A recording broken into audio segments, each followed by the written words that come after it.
Hello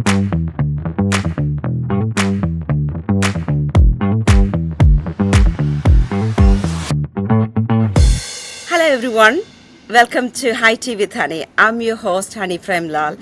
Today I have a special guest, Liz Oliver. Liz is the Safer Homes Neighbourhoods Director at Hyde, where she leads the building safety, compliance and neighbourhoods teams.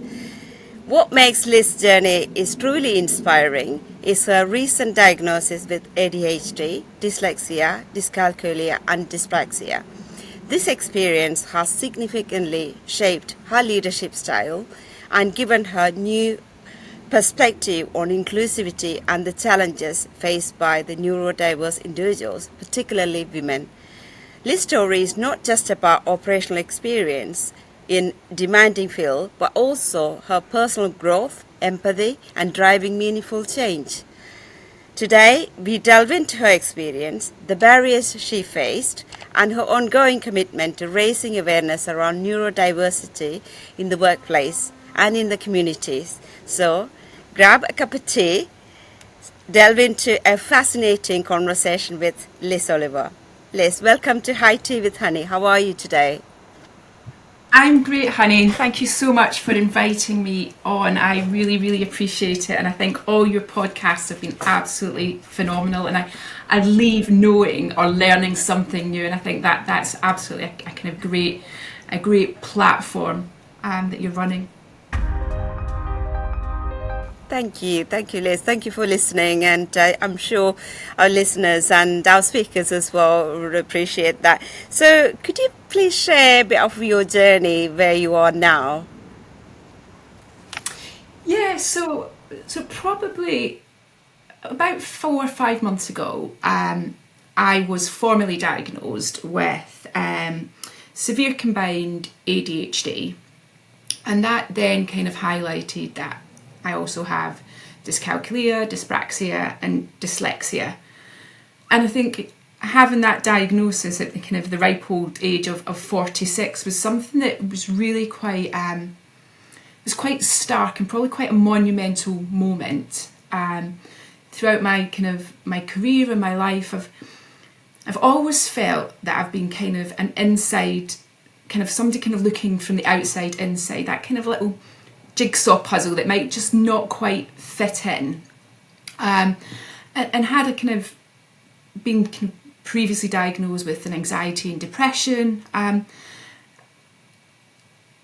we've kind of been in a kind of society and culture now where we're starting to learn more about neurodiversity, and I had been thinking about it for quite a while, and I kind of decided that I needed to take that leap because I wanted to kind of explore, actually do some of those traits kind of fit with me.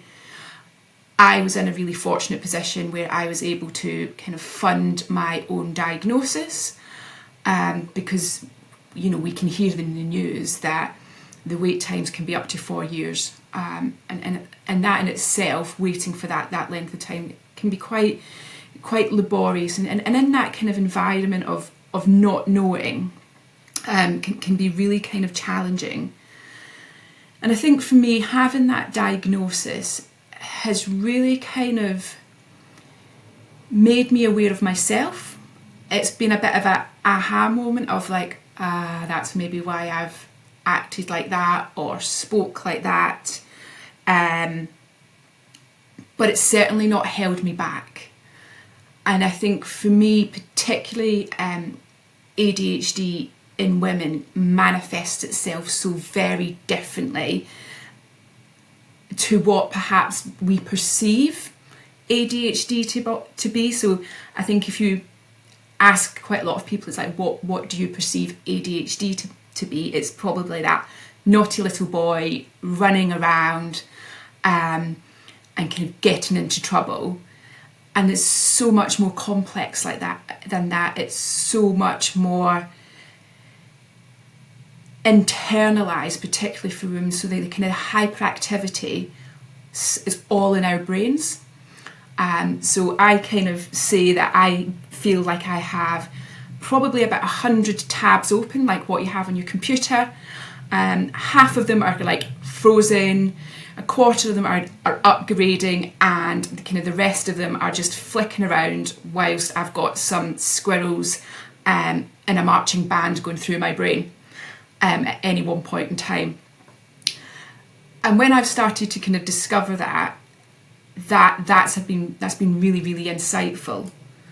And I think I initially found it quite upsetting, so I almost felt like I was going through a bit of grieving process, because this has been me, and I've succeeded, and I'm really kind of proud of what I've achieved in my career. But I think particularly at school, if this was known, I could have probably entered situations slightly differently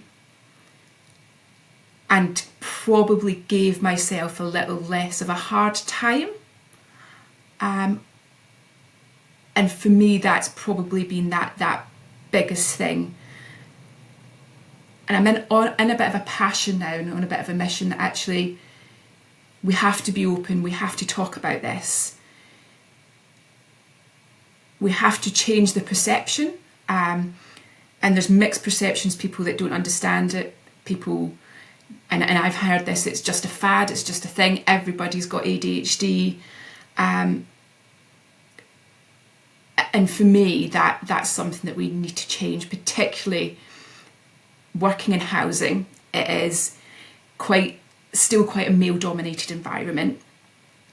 I work with some amazing individuals, and I want to try and break down some of those barriers, but also allow people to explore the kind of the benefits of having a neurodiverse employee or member of staff, and actually what they can actually bring to the organisation, and kind of managing that, really. So thank you, Liz, for sharing that, your diagnosis. Is there any particular reason you decided to go through diagnosis this stage, or you thought about it before? So I had thought about it, and I had been listening to a couple of podcasts, and there was one in particular, an ADHD chatter. I think his name's Alex Partridge, and he does short reels on how to diagnose women with ADHD in kind of 25 seconds. And every single thing he said is like, yeah, I do that. I've been misdiagnosed with anxiety, depression. I do that. Yeah, I go from hobby to hobby. And I think that realisation of actually you might not, I may still kind of suffer from anxiety and depression, but having that, been on medication for that for kind of nearly 20 years, and particularly when I had my diagnosis, and I was diagnosed by a psychiatrist, and she actually said, I think you've been misdiagnosed. Everything looks like it stems from your ADHD, particularly when it comes to that kind of dramatising. I will always think the worst. I will constantly have a fear of being rejected, and that kind of RSD, what is kind of the terminology, so it's kind of rejection dysphoria syndrome, and that's a huge thing for ADHD. And I get quite passionate about injustice, and will always kind of ensure equality.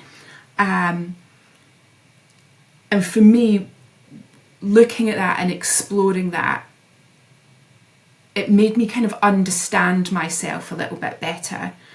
And I looked at my eldest daughter who's dyslexic, and we kind of got her diagnosed with her dyslexia when she was in kind of lower school, and she really struggled throughout school. Kind of that important time, kind of going into studying GCSEs, was during COVID, and then she started working as a teaching assistant with children who've got severe kind of non-verbal autistic ADHD, and we were just chatting about it, and she was like, I am complete ADHD, and I was like, what makes you say that? And she said, well, you are. And I was like, how, what makes you say that? And actually I think it was probably speaking to my daughter Ella, and that kind of thing that was in the back of my head made me think, okay, and sometimes people don't want that formal diagnosis, and you know, that's fine, but for me it was a bit of a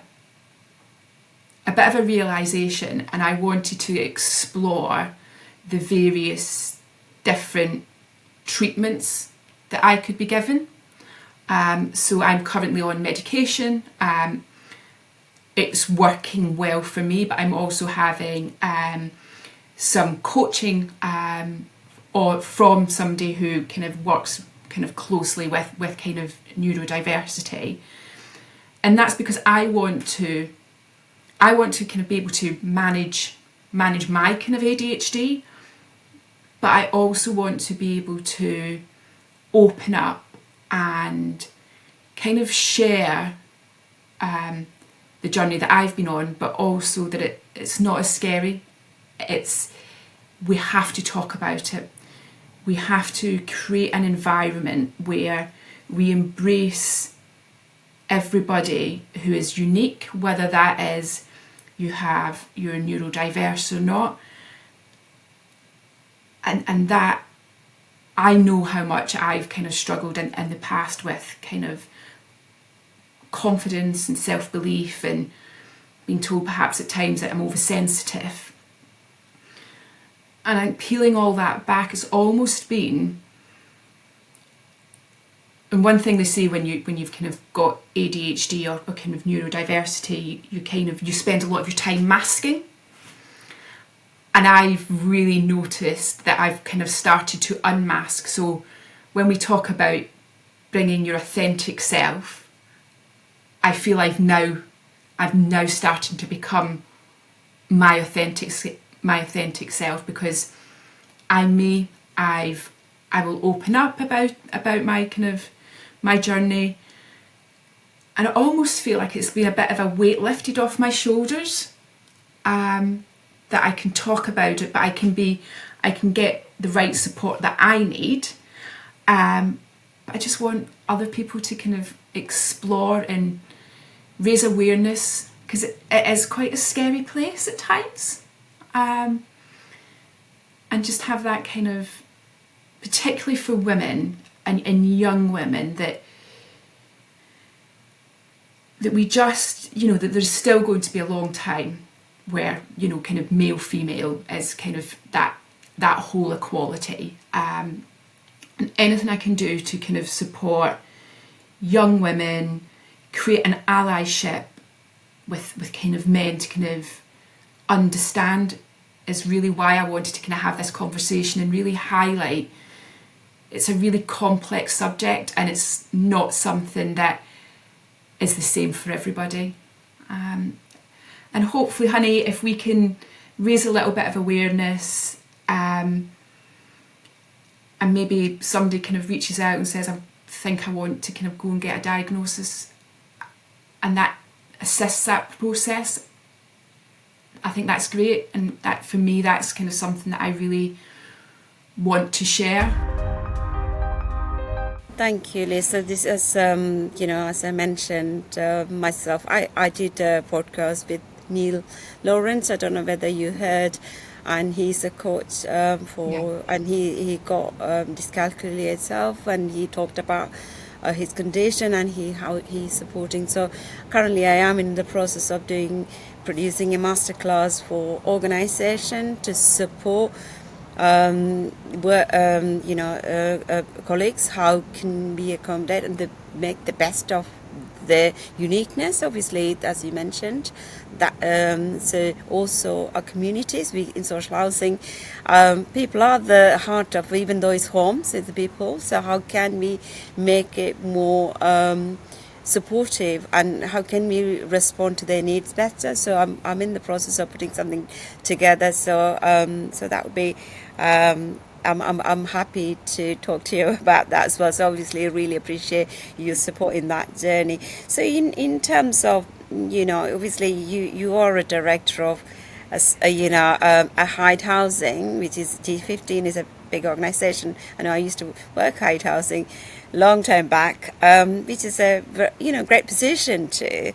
So congratulations for that, because you said you have imposter syndrome and things like that, but it's still women face that, whether it's neurodivergent or not. I have that. I haven't been diagnosed with any of those dyslexia or ADHD, but still I do feel it. I think sometimes that's with us. So what the challenges you faced in the career, when you have going through obviously in your career, and what strategies you employed to overcome that, because obviously you are successful. Having this position, obviously, even though you might have gone through a lot of challenging situations, is there any particular strategies you think that work well for me? So our listeners may have say, okay, I can go through. If she become director of homes and neighbourhoods, I can do that as well. Yeah, I think before the diagnosis, I just thought the way that my brain worked was how everybody's brain worked. So it would be kind of the executive functioning would be all over the place. So I would have post-it notes everywhere.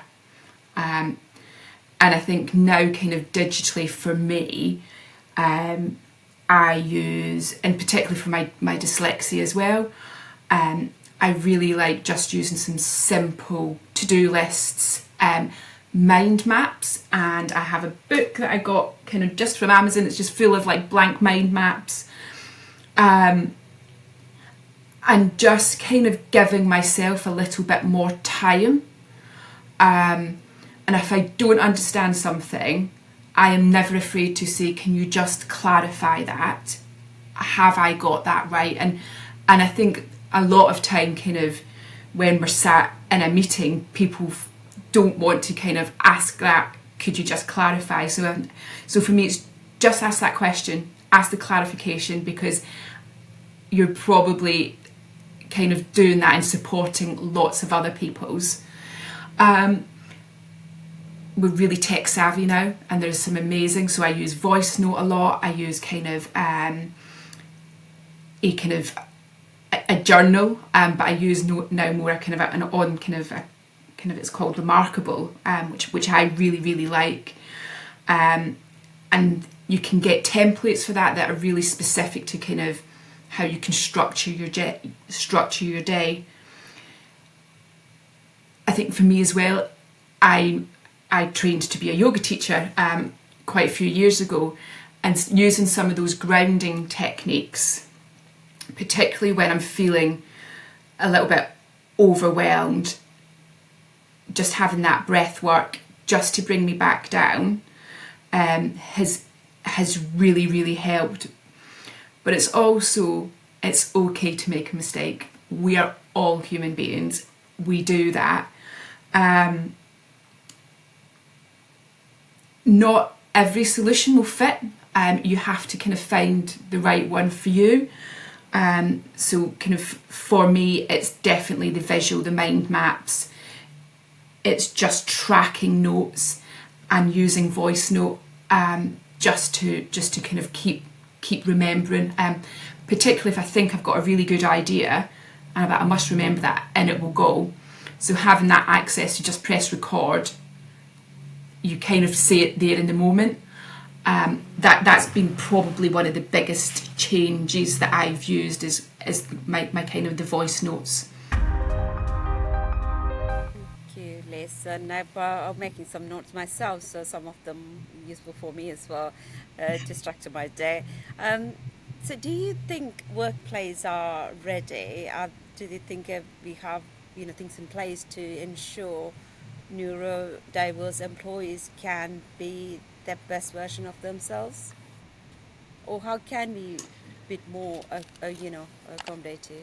Yeah, I mean that's a really great question, and it's probably a question that, if I look at kind of my organisation, the currently kind of working with an organisation to kind of see how we kind of manage neuro kind of diversity in the organisation. I think sometimes it's, again, for me, the surroundings, a lot of noise, distractions can really just kind of take my mind away. But sometimes the commute and that overstimulation. Also, for me, if somebody then kind of asks me or messages me, particularly like my boss, and he's really good now, he's really starting to kind of change, but I need to speak to you, I will automatically think the worst about what have I done? Am I getting sacked? What's going on? And it's usually, I just wanted to check in and like see if you're okay. And I'm like, oh, so now what I do is like, I know how that makes me feel. So if I want to have a catch up, I'm like, hey, I just want to have a catch up about X, Y, or Z. So it's kind of taking that stress out sometimes. Also, particularly with having dyscalculia and dyslexia, listening to verbal instructions sometimes is quite difficult, and kind of just processing that.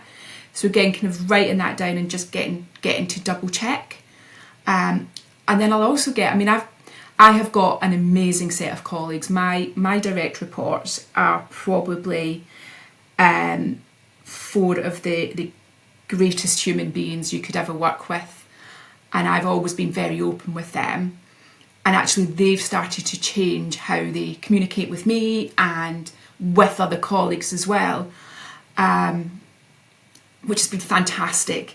And it's not necessarily about adjusting kind of workplaces. It's providing maybe a little bit more space. It's providing a bit more clarity, and just being kind of a little bit more understanding of how an instruction may be perceived. And allowing, because sometimes you just want that additional reassurance, and that's not because you're being needy, it's just, have I got this quite right? And I use kind of, particularly with my family, we use kind of emojis sometimes, like if they message me and I'm like, I just cannot message you back, so I will just do like the emoji, it's like got the brain, and they'll know everything's fine, you're just feeling a little bit kind of overstimulated and kind of not engaged with that. But when I go into like a hyper focus, so like everything around me switches off, and I work better under pressure. So if I know that I've got a report to do, I will leave it as long as possible, and I will always do my best work at that. And I know that, but I can't, for a lot of the reports that I do, I have to get feedback from my team. So it's making sure that I'm not then putting the kind of pressure that I thrive on onto the team as well. So, and again, it's just being open and honest, because how my symptoms may portray and the strategies that I've got could be completely different from somebody else. And I am a woman of a particular age, so kind of I've got all that kind of perimenopause symptoms going on as well. So this body is dealing with a lot. And I think that workplace inclusivity has to not just be about the kind of the surroundings and if there's a quiet space, but it has to do with temperature, kind of noise, external factors, the commute there, what does that look like?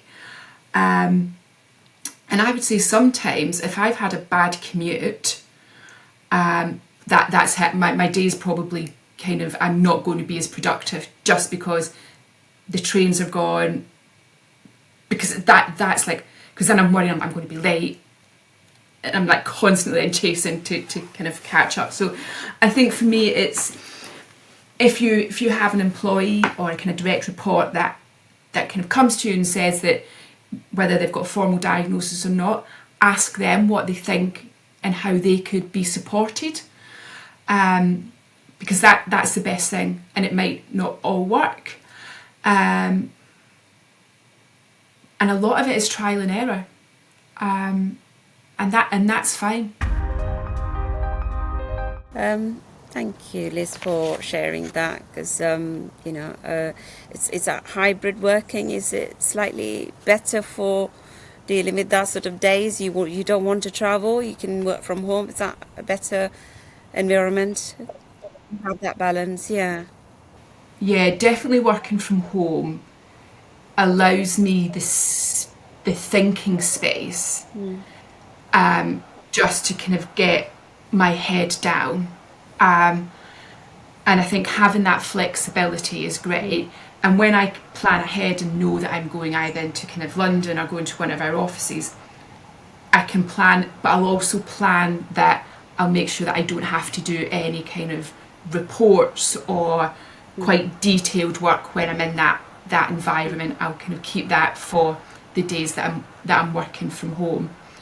And I think allowing myself that little bit of flexibility and forward planning, I'm finding is really supporting me and kind of making me,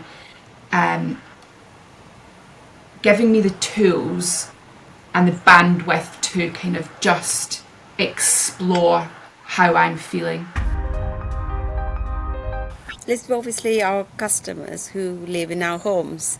So do you think, as housing providers, we are supporting them, helping them to, manage their conditions, or we just provide a service? That's it. From your own experience, what do you think we should do more to ensure they can understand the letters or the phone calls we're making, thinking about the situations, and some operators going into their homes? So do you think we can do a lot more to support the client? Yeah, and I think anybody for me that walks through that front door or kind of engages with a customer, I think we should definitely offer a form of awareness training, just so you can sometimes just spot some of the signs. I think in terms of communication that we get, that we kind of send, whether that's through kind of digital channels or kind of via phone call or kind of letters, consistency is key for me. So whatever message that you may receive via a digital channel should be exactly the same as you would receive on the phone, as you would kind of get in a kind of a document. For me, I do sometimes think housing, we try to kind of overcomplicate things and use quite a lot of technical speak. I think we just have to kind of streamline that and slim it down. Putting things in envelopes, and I know that sounds kind of really silly, and I know some letters you'll have to put in, but if it's an information, keep it visual. Give people a kind of an area where perhaps they can scan something or know where to go to find that kind of document, perhaps in a different language or more of an accessible format. For me, it's like keep it brief, keep it visual, and keep it factual. So it's almost like, why am I receiving this? How does it impact me? And what do I need to remember or know from this? And in terms of our customers, I think we have to be open in those conversations with customers as well, and kind of having information on our websites, that if you wanted to kind of find out some information, and that might just be signposting to say the ADHD kind of charity or information on dyslexia, but opening that dialogue on kind of public websites that kind of allow that, if you're in one website and it allows you to access multiple, it's easier as well. So it's kind of giving all that information and the support that's out there. But anybody that is speaking to a customer, it's just having that little bit of an awareness. And I say to my team all the time, at the end of the day, and at the kind of the core of everything that we do, as a human being, as a customer, you, me, what I always say, if that was you or your mum, would you be happy with the service that you kind of delivered? And if the answer is yes, that is fantastic. But if it's no, is there something that you could go and change that to kind of change perhaps the message or what you kind of want the customer to know? Or just say, how was that? Do you understand? We live in a society where we are just information overload, and breaking that down and just trying to kind of gauge whether somebody understands. And I can pick that up. I'm quite good at kind of picking up subtle kind of how somebody's feeling or if they're understanding. That for me is something that will get you through in any aspect, whether you're talking to a customer, whether you are kind of just out getting on with your kind of daily life. Open that opportunity to understand a little bit more. Not everybody has ADHD. It's not a fad. It's a scary place when you start talking about dyslexia and dyscalculia, and it's very much like, oh, so you can't read or spell and you're not good with numbers. But actually, no, it's not. If you give me a number, or like a phone number, I'll be like, no, you'll need to repeat that. So don't kind of think what you're perceiving is a kind of neurodiverse condition is what it actually is.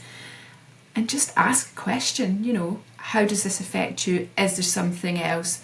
And doing that with our customers as well, particularly if you're going into a customer's home, that is their safe space, that is their sanctuary.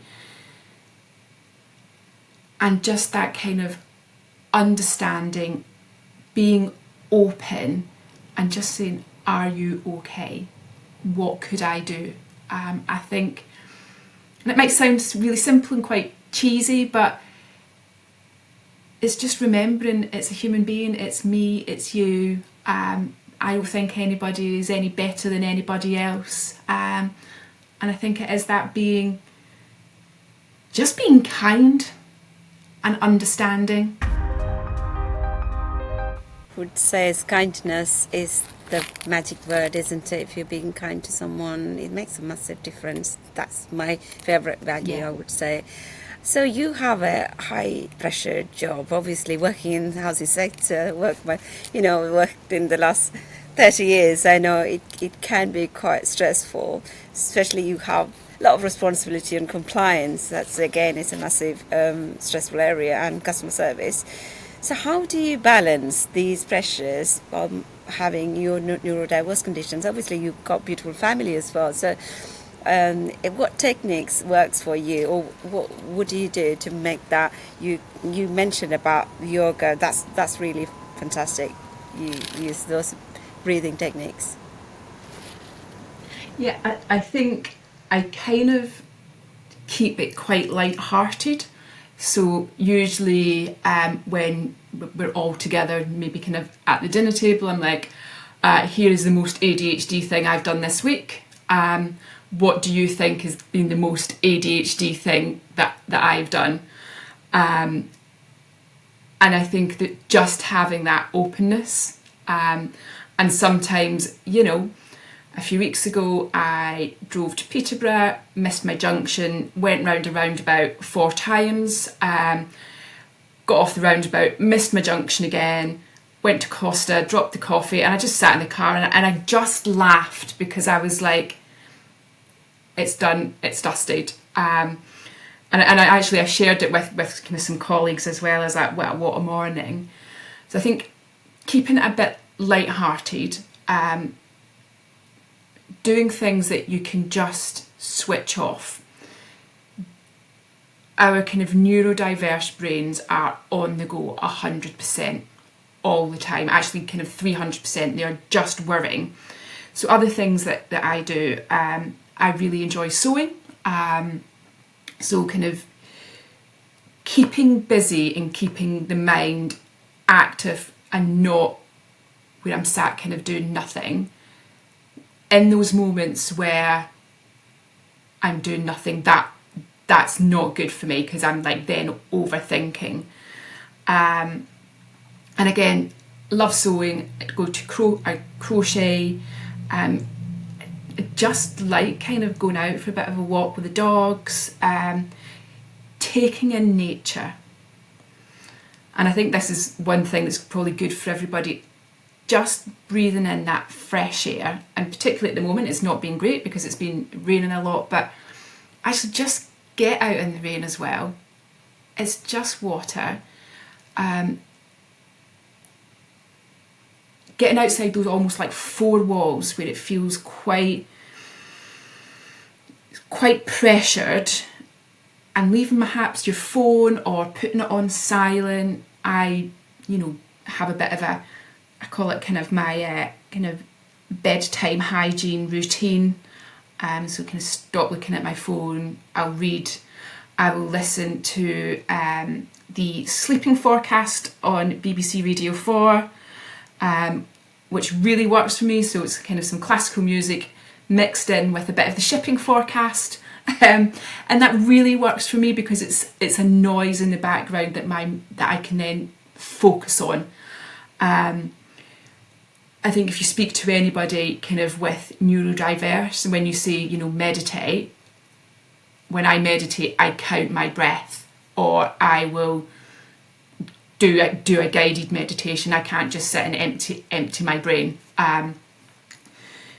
But all those kind of work really, really well. And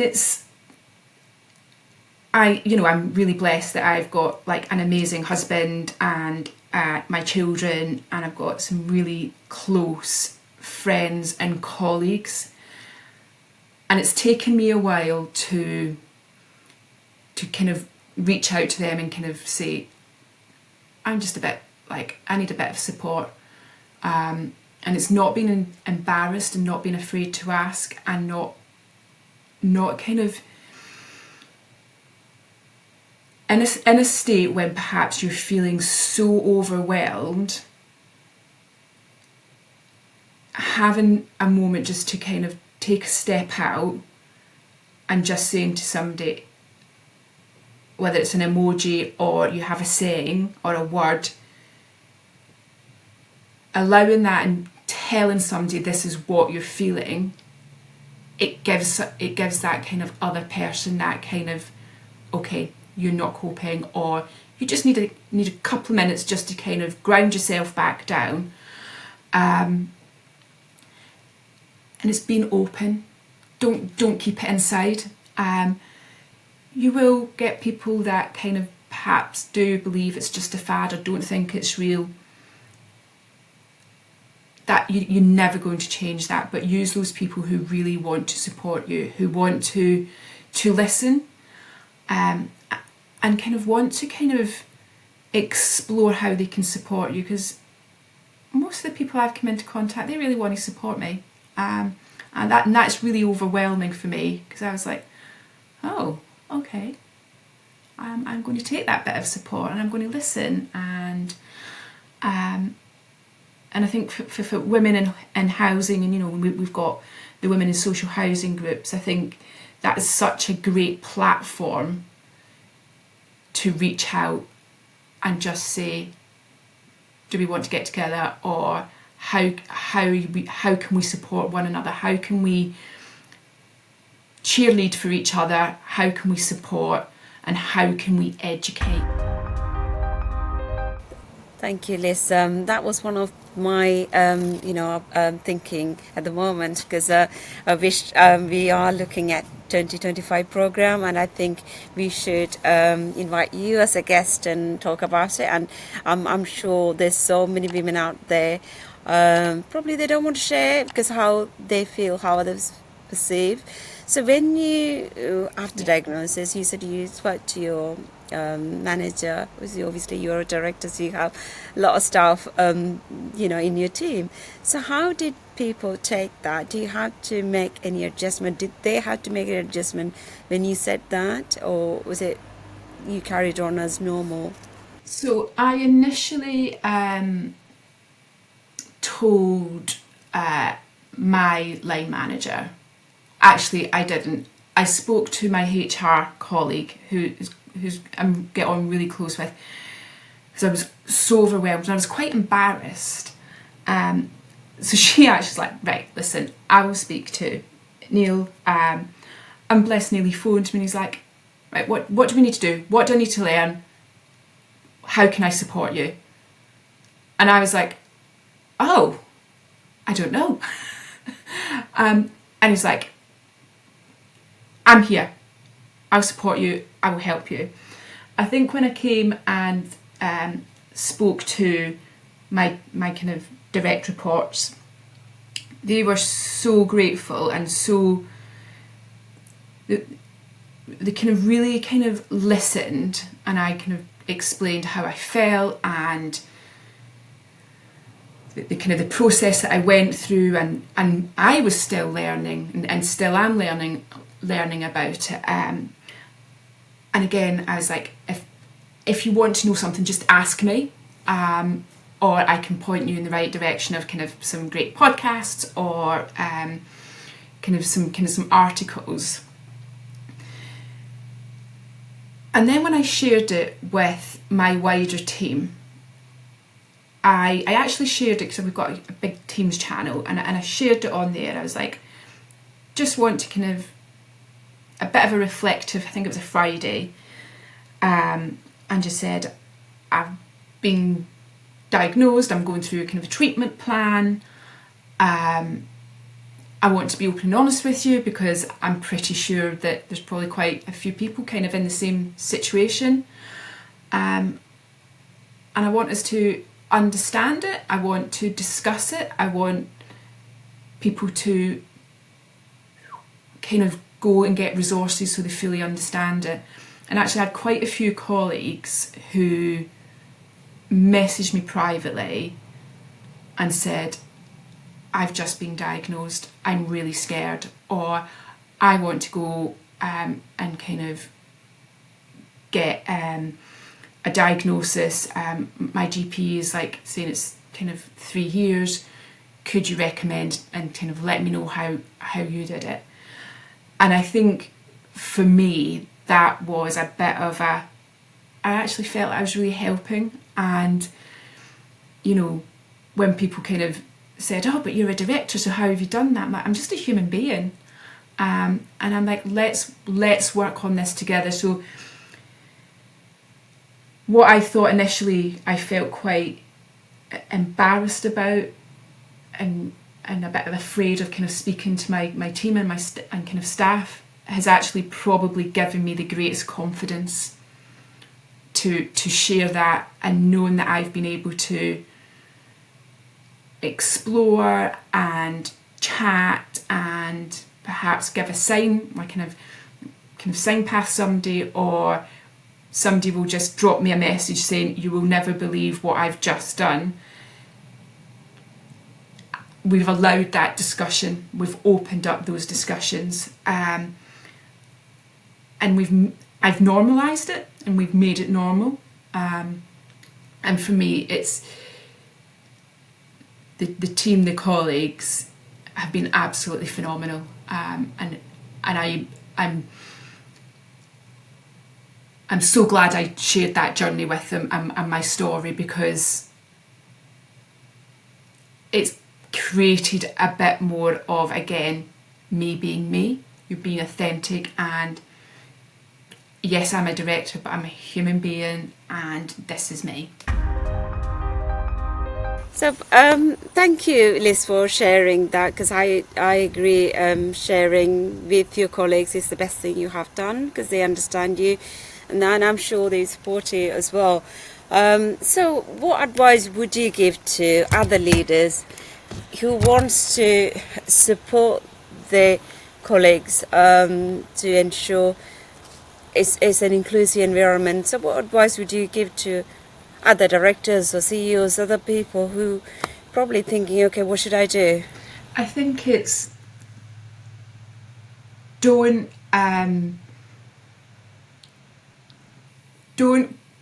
brush, don't kind of think it's the same for everybody. So it is individual. It's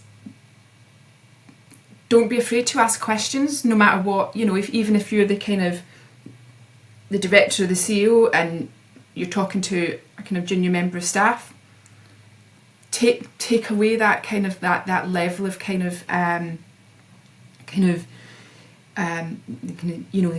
the structure. Just ask on a human level, because that's when you'll get the best out of somebody, and they will kind of really explore and open up. Get some information. Don't just listen to what the news is saying and that maybe preconceived idea of what dyslexia, dyscalculia, ADHD may be. There is some great resources out there.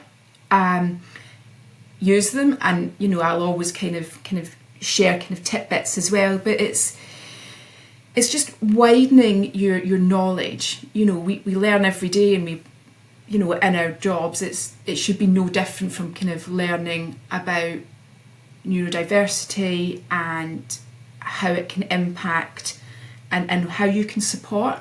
And you might not fully understand it. Not everybody will, but it's not kind of being quite single-minded about if you're dyslexic, does that mean you can't read or spell? Or if you're ADHD, you're kind of that typical naughty little boy. If you're dyspraxic, you kind of fall over a lot. It's much more subtle, but it's also a very scary place to be as somebody that's kind of perhaps thinking that they're neurodiverse, or they want to go through that process, and it's taking kind of removing that bandage just to say we're in this together. It's a really difficult subject at times, because it can feel that you're kind of perhaps invading, but you're not, and particularly if you've got ADHD, you kind of usually overshare anyway. But it's asking what treatment they're getting, and it's not kind of, if somebody's going and having medication, asking how it goes. So with medication, it's usually a stimulant, and you can either have kind of quite a short release, so it kind of lasts maybe a couple of hours, or you have a longer one, but you may need a top up. And sometimes if you need a top up, or it's kind of coming, you can get quite a big slump. So again, it's just making sure that if you have that slump, what kind of do you need, what support do you need for that? Or if you're not having medication, it's, you know, what kind of other factors. A lot of organisations have employee support programmes. Can maybe reaching out to some of these employee support programmes to see if they can actually tailor some support specific to neurodiversity. Most of the time, and what for me and what I've noticed is, it's just listen, have a little bit of understanding, and don't be afraid to just ask a question. Don't be afraid to explore the dynamics as well. So actually what I've kind of noticed recently, and what I've been informed, is there's a few kind of colleagues within my team, and I know that I can actually use them for some specific tasks that they really, really enjoy. So it's playing to everybody's strengths and using that and kind of being aware. But I think as a leader, as somebody that is kind of managing somebody that is kind of neurodiverse and kind of recently diagnosed, it's time, it's understanding. And just because you're leader, you'll not have all the answers, and that's fine. Let that person kind of explore with you. Don't feel that you have to give the answer. It's like, you can't do everything for me. You have to let me manage this myself. And it's that open and honesty is what, just, I'm probably very lucky with kind of my line manager, and I'm probably better now. I can be quite honest. I can be quite honest with him, and he knows me quite well because he can see. I think some of the things that he's fed back to me recently is that, he said he's like really proud of me, and how that actually he's seen the change in me, and that's really it's really inspired me, and actually I'm really proud of him as well, because it's hard to kind of have these conversations, and he's allowed me to kind of explore that with him as well. So Liz, so you opened up today, and you already raised awareness. So what do you think we should do more to raise awareness? Because there's so many women, especially in the housing sector, probably listening to this, and they said they want to do more. So what do you think you can do to raise awareness and drive that change in our field? I think for me, so I'm looking at kind of exploring, kind of doing a podcast that will kind of, explore it, and I want to kind of work with kind of younger women and empower them, but I also want to kind of raise it with boards and companies and organisations, and like women in social housing. It's, don't be afraid to kind of raise these subjects and discuss it, and kind of I want to kind of say that you're not alone. It's a scary world, and as soon as you get that diagnosis, it can become quite lonely. And if I can just talk to one person, it kind of might alleviate that loneliness and give them maybe just one thing that might make it a little bit easier. And then they can pass that one thing on, and it's almost that kind of pay it forward thing. That for me is kind of what I want to achieve. I don't want anybody to feel at times as scared and as lonely as I felt. And just to kind of take take that journey and know that you're not alone. Thank you so much, Liz, for sharing your journey today. Your story is a powerful reminder of the importance of understanding and embracing neurodiversity in the workplace, especially in the sectors where the stakes are high, like social housing. Your commitment to inclusivity and operational excellence is truly inspiring. I'm sure our listeners have taken away some valuable insights on creating supportive environment for all employees.